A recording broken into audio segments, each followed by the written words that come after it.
Tuanze taarifa zetu kwa taarifa ya tanzia ambapo watu 5 wameaga dunia huku wengine wakijeruhiwa kwenye ajali katika eneo la Birigwi kwenye barabara ya Karatina Sagana, Nairobi.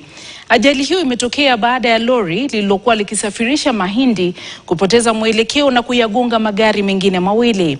Kamanda wa polisi wa Kirinyaga Moses Kosgei amesema lori hilo lilikuwa likielekea upande wa Sagana huku magari mawili ya binafsi yaliyohusika kwenye ajali hiyo yakielekea upande wa Karatina. Walioshuhudia wanasema dereva wa lori hilo alijaribu kuwafahamisha madereva wengine baada ya gari lake kupoteza mwelekeo ila hakuweza kumwondokea. Majeruhi wamekimbizwa katika hospitali ya Kerugoya huku miili ya walioaga dunia ikihifadhiwa katika hospitali hiyo hiyo.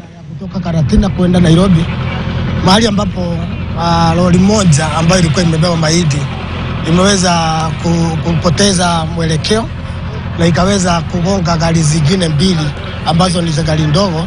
Hii barabara tuangaliwe. Hii barabara imekuwa mbaya na imekuwa inamaliza watu wengi, na tungeomba serikali iangalie, na hii barabara kama inapomalizwa tuangaliwe ni vipi inaweza fanyika ndio magari yaache kuwa na mwendo wa kasi sana.